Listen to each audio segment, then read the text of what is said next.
ఏ రాష్ట్రమైనా లేకుంటే ఏ దేశమైనా అభివృద్ధి చెందాలి అంటే, సుస్థిర అభివృద్ధి లక్ష్యాలు సాధించాలి అంటే, పారిశ్రామికవేత్తలొచ్చి కంపెనీలు స్థాపించాలి అంటే, ప్రధానంగా వాళ్ళు చూసేది సుస్థిర ప్రభుత్వం, రాజకీయ అస్థిరత లేకపోవడం, కక్ష సాధింపు రాజకీయాలు లేకపోవడం, ఒక ప్రశాంతమైన వాతావరణాన్ని చూస్తారు ఎక్కడైనా.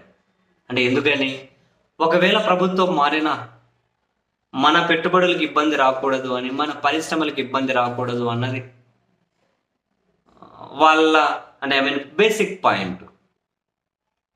అసలు ఇది ప్రజలకు మంచిది కాదు.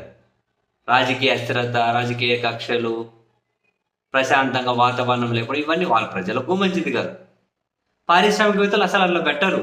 ఈరోజు ప్రభుత్వం ఉంది, ఆ ప్రభుత్వం ఏమంటారు ఇటు సైడు అటు సైడ్ ఉన్న పార్టీల మీద కక్ష సాధించుకుంటూ ముందుకెళ్తూ ఉంది అనుకోండి. పారిశ్రామికవేత్తలు పెట్టుబడులు పెట్టే వాళ్ళు ఏమనుకుంటారు, అరే మళ్ళీ రేపు వాళ్ళు మారిన తర్వాత మనం వీళ్ళ పార్టీ వీళ్ళ క్లోజ్ ఏమని చెప్పి వాళ్ళు మన మీద వచ్చి పడితే మనం ఏం చేద్దాం, ఎందుకులే అబ్బా అనుకుంటారు. మరి ఇప్పుడు ఆంధ్రప్రదేశ్లో ఏమో అటువైపు చంద్రబాబు నాయుడు గారు, మరోవైపు మంత్రి నారా లోకేష్ గారు కూడా అమెరికా వైపు కంటే వెళ్ళేసి రండి పెట్టుబడులు పెట్టండి, పెద్ద పెద్ద భారీ పరిశ్రమలు వస్తున్నాయని చెప్పి చెబుతూ ఉన్నారు. సరే, ఇప్పుడు ఫర్ ఎగ్జాంపుల్ అంబానీ గారు పెట్టుబడి పెడతారంటున్నారు. జగన్మోహన్ రెడ్డి గారి హయాంలోనే వాళ్ళు గ్లోబల్ ఇన్వెస్ట్మెంట్ సమిట్కి వచ్చారు, అవి ప్రకటించారు. అవి ఇంకా మీరేట్ ల్యాండ్ అవ్వవు కదా, ల్యాండ్ అవుతూ వస్తున్నాయి.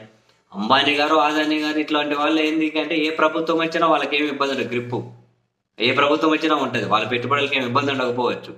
బట్ డెవలప్మెంట్ పారిశ్రామికలు అంటే వాళ్ళు పెట్టే ఒక ట్రెండ్ కాదు. ఎంఎస్ఎంఏల దగ్గర నుంచి చిన్న చిన్న పరిశ్రమల దగ్గర నుంచి ఇట్లాంటివి చాలా లక్షల మందికి ఉపాధి కల్పించేది ఇవే. మరి ఇటువంటి వాళ్ళు ప్రశాంతంగా ఉండగలుగుతారా?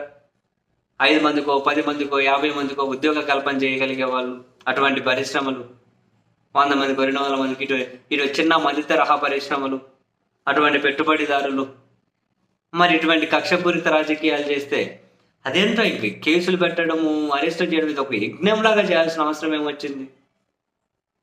అంటే ఒక పార్టీని భయప్రాంతులు గురి చేద్దామని చెప్పి అనుకుంటే ఓవరాల్గా రాష్ట్రమే భయం గుప్పిట్లోకి వెళ్ళే పడిపోయే పరిస్థితి ఉంటే మరి ఎవరు రావాలి, ఎక్కడ పెట్టుబడులు పెట్టాలి? అసలు పెట్టుబడులను ఇన్వైట్ చేసేకి మనకు కావాల్సిన ఆంధ్రప్రదేశ్లో ఇటువంటి వాతావరణమా? ఆంధ్రప్రదేశ్లో కావాల్సింది ఇటువంటి వాతావరణమా? ఎక్కడికొక చిన్న చిన్న స్థాయి ఉద్యోగస్తులు ఎక్కడిక్కడ రోడ్లు ఎక్కుతూ ఉన్నారు.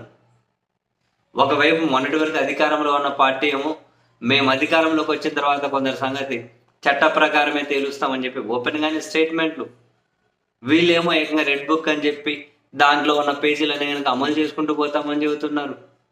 ఇది రాష్ట్రానికి ఎంతవరకు మంచిదో, దీనివల్ల వీళ్ళు మరి ఏం సుస్థిర అభివృద్ధి సాధిస్తారో, ఏ విధంగా మేలు చేస్తారో.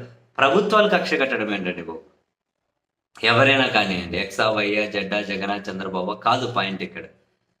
ఫస్ట్ ఒక ఫెయిర్ పాలన కావాలి. అధికారంలో ఉన్న వాళ్ళే డైవర్షన్ తీసుకొని దారి మళ్ళించి వేరే వేరే వైపు వెళ్ళేసి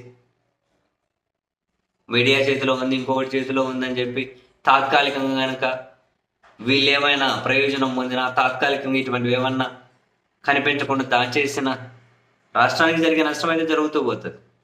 అయినా పారిశ్రామికవేత్తలను, పెట్టుబడులను ఆహ్వానించాలి అంటే ప్రశాంతమైన వాతావరణం కావాలి. కానీ రోజు చూడు ఈ అలజడి, ఆ కేసు, ఆ కథ, ఈ కథ, ఈ హత్య, ఆ దాడి, ఈ అత్యాచారం, ఇటువంటి వాటి వల్ల మరి ఎంతవరకు ప్రయోజనమో, మరి ఎలాంటి పెట్టుబడులు తీసుకొని వచ్చి రాష్ట్రాన్ని డెవలప్ చేస్తారో ఏమో. మరి కాలం చెప్పే సమాధానం కోసం మనం కూడా వేచి చూడాల్సిందే.